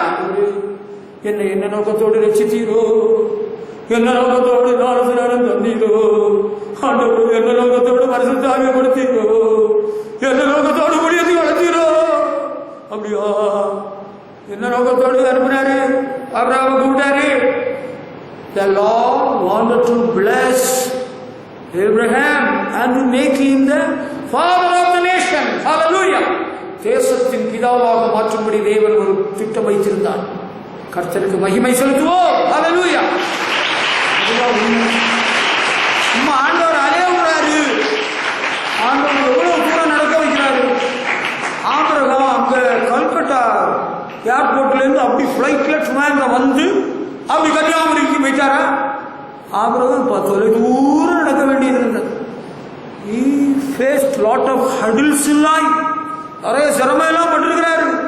ஒரு நாள் அவருக்கு பொஞ்சாதிய அந்த அபிமேலக்கு பிடிச்சிட்டு போயிட்டான், ஆள் வச்சு என்ன கஷ்டம் எல்லாம் அனுபவிச்சிருக்கிறார். But the Lord was with him. The Lord fought for him. கர்த்தர் அவருக்காக யுத்தம் பண்ணினார், செயல்பட்டார். ஆண்டவர் சொன்னபடி அந்த தேசத்தை கொண்டு நிறுத்தினார், அந்த தேசத்தை அவருடைய சந்தைக்கு கொடுத்தார். தேவன் மகிமைப்பட்டார், மகிமைப்படுகிறார். ஹல்லேலூயா! நம்ம தேச பிதா யாருன்னு கேட்டா மகாத்மா காந்தின்னு நீங்க சொல்றீங்க. இஸ்ரவேல் தேசத்தின் பிதான்னு கேட்டா யாரும் சொல்லுவாங்க தெரியுமா உங்களுக்கு? மகாத்மா காந்தியா? இல்ல, ஆபிரகாம். இஸ்ரவேல் ஜனங்கள், அந்த யூதர்கள் ஆண்டவர் இயேசுவிடத்திலே என்ன சொல்றாங்க? எங்களுடைய பிதா ஆபிரகாமோட நீ பெரிய ஆளோ? ஆபிரகாம் தான் இஸ்ரவேலுக்கு பெரிய ஆளு, இயேசு கிறிஸ்துவை விட. அம்மா அப்படி பேசினானு இல்ல, அந்த அளவுக்கு ஆபிரகாம் பெரிய ஆளாயிட்டார். He became so popular. God made him so great. Hallelujah!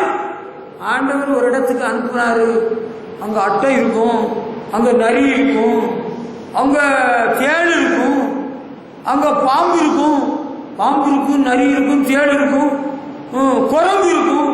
அது என்ன பண்றது? ஆண்டவர் நம்ம அனுப்புனா குரங்கெல்லாம் ஓடி போயிடும், குரங்கெல்லாம் பயந்து போயிடும். நான் ஜோமணிக்கிட்டே இருந்தோட ஆண்டவர் சொன்னாரு, நீ இறையியல் கல்லூரியில படி, தியாலஜி படிக்க ஆண்டவருக்கு ஒரு வாசலை திறந்தார். பெங்களூர் படிக்கிட்டு இருக்கிற வேலையில வேலையில நான் ஒரு பாஸ்டர் கூட வந்துட்டு இருக்கிற ஒரு இடத்துல 2 பேர் கூப்பிட்டு சொல்லுவாங்க, வாங்க சார் நீங்க எங்க போறீங்க? நாங்க இந்த காட்டு பகுதி வழியாக கடத்திட்டு போறோம். நீங்க போறது சரி, பத்திரமா போயிட்டு வந்துருங்க, போற வழியில நிறைய குரங்குகள் இருக்கும்னு சொன்னார். உண்மையே சொல்றேன், அதுவரையிலும் என் வாழ்க்கையில நான் அவ்வளவு குரங்கு கூட்டத்தை பார்த்ததே கிடையாது. நீங்க உங்க வாழ்க்கையில பார்த்திருக்க முடியாதுன்னு சவாலா சொல்றேன். எவ்வளவு குரங்குகள் அப்பா! இங்க 50, இங்க 100, இங்க 150, இங்க 200 அப்பா! பார்க்க சைக்கிள மனுஷன் பயந்துட்டான், சத்தியமா சொல்றேன். ஆனா நாங்க 2 பேரும் பயப்படல, நாங்க சோத்திரம் பண்ணிட்டே போறோம். ஆண்டவர் தான் இங்கே எங்களை அனுப்பினார். எங்களுக்கு இப்பொழுது அத்தியாவசியமாக கடைக்கு போக வேண்டிய தேவை இருக்கு, அந்த காட்டு வழியாலாம் போகணும். ஒரு குரங்கு எங்க பக்கத்துல வரவே இல்லை. ஆனா அவர் என்ன சொன்னா தெரியுமா? குரங்கு வந்துன்னா ஒண்ணு வந்துன்னா உங்களை மூஞ்செல்லாம் பரம்பி எடுத்துரும், பிச்சிரும், உங்களை சாப்பிட்டு தின்னு கொடுன்னு சொன்ன. ஆண்டவர் கூட இருந்தார். குரங்கு வந்தாலும் நம்ம ஒன்றும் செய்யாது, நரி வந்தாலும் அது காட்டுல நரிக்க கொள்ளையில மூளை போட்டுட்டு அது அந்த வழியா போயிடும். பாம்பு வந்தா நம்ம நம்ம கையில குச்சிருந்தா அடிச்சு பாம்பை கொண்டு கொளுத்திடுவோம், அவ்வளவுதான். ஹல்லேலூயா. பயம் ஏது நமக்கு, பயம் ஏது. ஹல்லேலூயா. ஆண்டவர் போக சொன்னார, போயிட்டு இருக்கிறேன்னா ஆண்டவர் கூட இருப்பார். இயேசு கூட வருவா, எல்லா வித அற்புதம் செய்வார். ஹல்லேலூயா. புரியுது இல்லையா? இப்ப புரியுதா? இதுதான் அங்க ஒரு நோக்கம் இருக்கிறது. ஆண்டவர் ஆபிரகாம அனுப்பினார் இல்லையா, கூப்பிட்டார்ல, போ. நோக்கம் இல்லாம ஆண்டவர் ஒண்ணு தெரியாம நம்ம எங்கேயா கொண்டு இறக்கி விட்டுட்டு வேடிக்கை பார்க்க மாட்டாரு.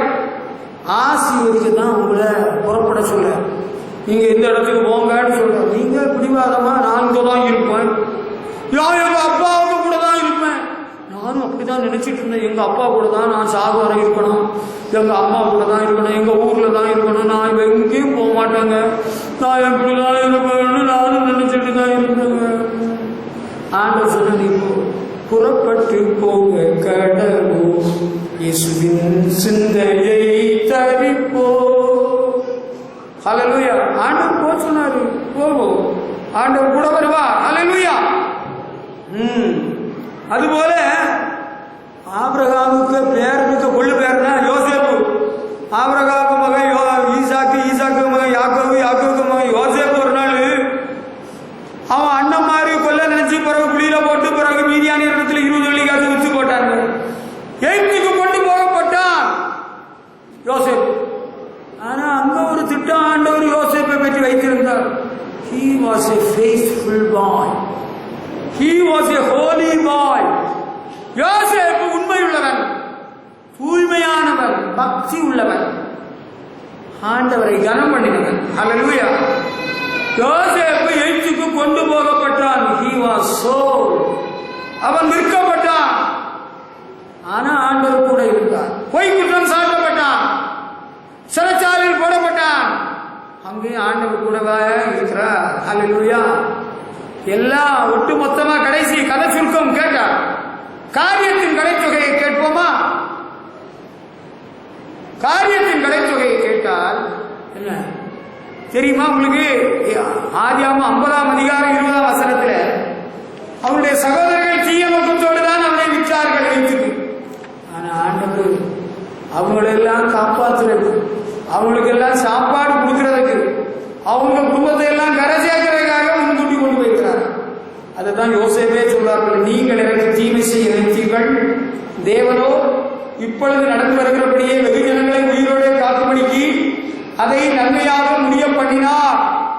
பாத்தீங்களா? இப்ப புரியுதா எதுக்கு ஆண்டவர் அனுப்பினாரா? கஷ்டங்கள், துன்பங்கள், பாடுகள், உபத்திரவங்கள் எல்லாம் வந்திருக்கு. யோசேப்பு வந்ததுல அம்சம் நமக்கு வரல. அப்படி வந்திருந்தா நம்மால சகிச்சுக்கிட முடியாது. ஆனால் இது எதுக்காக ஆண்டவர் அனுபவிச்சிருந்திருக்கிறாரு கேட்டீங்களா? நமக்கு புரியுதா? என்ன புரிஞ்சுது? பைபிள் படிச்ச பிறகாவது நமக்கு புரியுதா? கர்த்தருக்கு ஸ்தோத்திரம். அந்த 50-20 படிச்சு பார்த்த பிறகுதான் ஓஹோ, ஆண்டவர் இந்த நோக்கத்தோடு தான் அவனை கொண்டு போயிருக்கிறார். ஆமா, புரியுதா? ஹல்லேலூயா. God's plan was to use me to save the lives of many people, and that is what happened. Hallelujah. Hallelujah. Really, God was planning good things. ஆண்டவர் நல்ல திட்டங்களை எல்லாம் வைக்கிறார். God has good plans about you. Hallelujah. நீங்க என்ன நினைச்சிட்டு இருக்கீங்க? What do you think about God? ஆண்டவர் நல்ல திட்டம் எல்லாம் நம்ம பற்றி வச்சிட்டு இருக்கிறார். அன்பான பிள்ளைகளே, படிக்கிற பிள்ளைகளே, தகப்பனே, தாயே, சகோதரர்களே, God has wonderful plans about you. God wants to take you. God is allowing certain hardships to take place in your life. சில கடினமான காரியங்கள் உங்களுடைய வாழ்க்கையில் வருவதற்கு தேவன் அனுமதிக்கிறார். It is all for your good and for the good of your family and brothers and sisters. Hallelujah. உங்களுடைய குடும்பத்தின் சகோதர சகோதரிகள் எல்லாருக்கும் நன்மைக்காக, ஒருவேளை தகப்பனுக்கு நன்மைக்காகவும் கூட தான் ஆண்டவர் செய்கிறார். அதை நம்ம ஏற்றுக்கொள்வோம். ஆண்டவர் நம்மை நடத்துகிறதை நம்ம ஏற்றுக்கொள்வோம், ஒத்துக்கொள்வோம். There is a plan in my life. என்னுடைய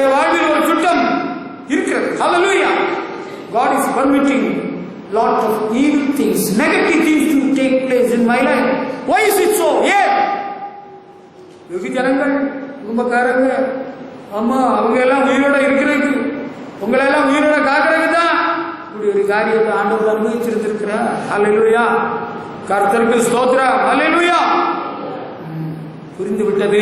கர்த்தருக்கு மகிமை செலுத்துவோம். ஹல்லேலூயா. எனக்கு ஒண்ணுமே வரக்கூடாது, ஒரு கஷ்டம் வரக்கூடாது, எனக்கு எந்த பிரச்சனை வரக்கூடாதுன்னா உனக்கு ஒரு பெரிய காரியம் நடக்காது. நீ அப்படியே ஏதோ கிடைச்சதை தின்னுட்டு உறங்கிட்டு எழுப்பி போயிட்டே இருக்க வேண்டியதான். உன்னை பெரிய ஆளாகணும்னு ஆண்டவர் விரும்புகிறாரு. ஆமா, உன்னை கொண்டு பெரிய காரியம் செய்யணும்னு விரும்புகிறாரு. உன்னை கொண்டு ஒரு பெருங்கூட்ட மக்கள் போஷிக்கப்படணும்னு ஆண்டவர் திட்டம் வச்சிருக்கிறார். அதை நீயாக வீணடிச்சிடாத. Allow the Lord to do it in your life. ஆண்டவர் உன்னுடைய வாழ்வில் அதை செய்யும்படி இடம் கொடு. கர்த்தருக்கு ஸ்தோத்திரம். ஹல்லேலூயா. அடுத்து அந்த ஏசாயா தீர்க்கதரிசின்னு ஒருவர் அறிவிச்சிருக்கிறாங்க பைபிள்ல. ஏசாயா தீர்க்கதரிசிக்கு best friend maybe is relative king உசியா. உசியா ராஜா ஏசாயாவுக்கு ரொம்ப வேண்டப்பட்டவர். அதனால ஏசாயா ரொம்ப துக்கத்தோடு இருந்திருக்கிறார், கவலையோடு இருந்திருக்கிறார். அதுதான் வேத பண்டிதர்கள் கூறுகிறார்கள். ஆனா ஏசாயா 6ஆம் அதிகாரம் படிச்சு பாருங்க. ஆண்டவர் சிங்காசனத்தில் உயரம் உன்னதமான சிங்காசனத்தில் வீற்றிருக்க ஏசாயா காண்கிறார். தேவாலயம் அவருடைய திரைச்சீலையால் மூடி இருக்கிறதை காண்கிறார். ஒரு தரிசனம் காண்கிறார். ஏசாயா ஒரு தரிசனம் பார்க்கிறார். அதுக்கு பிறகு அவருடைய உதடுகளை ஆண்டவர் சுத்தம் பண்ணுகிறார், நாவை சுத்தம் பண்ணுகிறார். அதுக்கு பிறகு ஆண்டவர் ஒரு கேள்வியை கேட்கிறார். பின்பு நான் யாரை அனுப்புவேன்? ஏசாயா 6ஆம் அதிகாரம் 1 முதல் 8 வரை படிச்சுடுங்க. எனது காரியமாக யார் போவான்? ஆண்டவர் இப்படி கேட்கிறார். ஆண்டவர் தரிசனம் கொடுத்துட்டு ஏங்க இப்படி கேட்கணும்? அது ஆண்டவருடைய காரியம். We are nobody to question the Lord. சரியா? ஆண்டவர் தரிசனம் கொடுத்துட்டு இப்படி கேள்வி கேட்கிறார். எதுக்கு தரிசனம் கொடுத்தாரு உள்ளத விஷயத்தை புரிஞ்சுக்கிட்டு ஏசாயா முடிஞ்சுக்கிட்டாரு. Oh, proper Isaiah agreed to go forward for God. ஏசாயா தீர்க்கதரிசி ஆண்டவர் எதுக்கு தரிசனம் கொடுத்தாரு, எதுக்கு கேட்கிறாருன்ற விஷயத்தை புரிஞ்சு அவர் சம்மதிச்சு இதோ அடியே என்னை அனுப்புன்னு சொல்லிட்டாரு. நீங்க தரிசனம் தந்தாலும் ஒத்துக்கிடுறீங்க இல்ல, கூப்பிட்டாலும் ஒத்துக்கிடுறீங்க இல்ல. நான் யார அனுப்புறானோ யாராவது அனுப்பு. எமது காரியமாகவே யாரை அனுப்பிடுவே என்றவரனைக்கும் இன்ப சத்தோ உன்னுள்ளம் சொலிக்கலையோ. ஆண்டவர் கேட்கிறாரு. ஆண்டவர் தரிசனம் கொடுத்தாரு. பல நாட்டை கேட்டாரு. அந்த ஊருக்கு அந்த தெருவுக்கு இந்த காரியமாக எனக்காக யார் அனுப்பலான்னு நான் கேட்க பார்க்குறேன். அப்ப நீங்க என்ன சொல்லலாம்? ஆண்டவரே, எனக்கு பக்கத்து வீட்டுக்காரன் இருக்கிறான், எனக்கு வேலை பக்கத்தில் ஒருத்தன் இருக்கான், உறங்கி இருக்கிறான். உறங்கி இருக்கிறானா? உறங்காம இருக்கானா? ஞாயிற்றுக்கிழமை மட்டும் வருவான், இதோ பக்கத்துல தான் இருக்கான், இவனை அனுப்பிடும். நான் தான் பைபிள் ஸ்டடிக்கு வருவேன், என்ன அனுப்பிடாதையும் நான் இங்கே இருந்துக்கிட்டேன். ஆண்டவரே, நீங்க ஆண்டவர் எதுக்கு உங்களுக்கு எல்லாம் சொப்பனம் தரிசனம் எல்லாம் கொடுக்குறாருன்னு இப்ப புரியுதா? இப்ப தெரிஞ்சுக்கிட்டோம். மோசைக்கு தான் தரிசனமானாரு. மோசைக்கு மட்டுமா தரிசனமானாரு? ஏசாயாவுக்கு தான் தரிசனமானாரு. அவர் மரியாதையா நமக்கு பாசையில நல்லபடியா நல்ல புத்தியா அவராக ஒத்துக்கிட்டாருல்ல, என்னை அனுப்பும். ஹல்லேலூயா. அடியே இதோ அடியே அன்பரை வந்து அழுகையை கண்டு படித்தேன் என் வாழ்க்கையினை. ஹல்லேலூயா. ஆண்டவர் தரிசனமும் சொப்பனமும் தந்துட்டு தான் இருக்கிறாரு. நம்ம தான் அசையாம இருக்கிறோம். அசையாம நிலத்திற்கு சியோன் பருவத்தை போல இருக்கிறீங்களா? அப்படியா? ஒரு அசையும் வரலையோ? உங்களுக்கு அசைவே வராதா? Then you will be the loser. You will miss the goal. You will miss the chance. நீங்க அந்த தருணத்தை விட்டுட்டீங்கன்னா God will raise another person. நீங்க இல்லைன்னா ஆண்டவர் வேற ஒரு ஆளை அந்த இடத்துக்கு ரெடி பண்ணிடுவார். அப்ப you are the loser. நீங்க தான் நஷ்டப்படுறோம். ஆண்டவரே, எனக்கு சொப்பனம் தந்தி, தரிசனம் தந்தி, என்னாட்ட கேட்குது, நான் யாரை அனுப்பலாம்? ஆண்டவருக்கு நம்ம ஆலோசனை சொல்றதா கேட்கிறாரு? இல்ல இல்ல. The Lord God is expecting you to give the positive reply. Yes, Lord, here I am, send me. Hallelujah. You are blinking. முழிக்கிறீங்களா? முழிக்கிறத நிறுத்திட்டு ஆண்டவர்கிட்ட சொல்லிடுங்க. ஹல்லேலூயா. ஆண்டவரே, இதோ அடியே என்னை அனுப்பும். கர்த்தருக்கு ஸ்தோத்திரம். பொய் சொல்லக்கூடாது பாப்பா, புறங்கூறல் ஆகாது பாப்பா, பொய் சொல்லக்கூடாது. ஆண்டவர்கிட்ட உள்ளது சொல்லிடும். ஆண்டவர்கிட்ட மனசார சொல்லிடும். எனக்கு தரிசனம் தந்தவரே, என்னை சுத்திகரித்தவரே, என்னை பார்த்து இந்த கேள்வியை கேட்கிறவரே, நான் வந்துடுறேன். ஹல்லேலூயா. என்னை அனுப்பும். கர்த்தருக்கு ஸ்தோத்திரம். ஹல்லேலூயா. எவனாவது போட்டு வேலையில எல்லாம் மோசமான வேலை தான் ஊழியக்காரன் வேலை. It must be the saying of beggar. பிச்சைக்காரன் சொல்ற வார்த்தையார்கள். The royal priesthood. ஹல்லேலூயா. ராஜரீக ஆசாரிய வேலை, ஆண்டவருடைய வேலை. புரியலையா? கர்த்தருக்கு மகிமை. ஹல்லேலூயா. ஆண்டவர் தரிசனம் தந்தார்ல, இப்ப நான் மாறேன். ஆண்டவருக்கு நான் என்ன செய்யணும்? ஆண்டவரே, நான் உங்களுக்காக என்ன செய்யணும்? அதை நான் செஞ்சுடுறேன். என்னப்பா செய்யணுங்க சொல்லுங்கப்பா, செஞ்சுடுறேன். ஹல்லேலூயா. ஆண்டவர்கிட்ட சொல்றீங்களா? இப்பவே சொல்றீங்களா? உடனே ரைட் நாவ். அப்ப ஆண்டவர் உங்களை ஏற்றுக்கொள்வா. நீங்க சொல்றது அங்கீகரிப்பா. ஆமென்.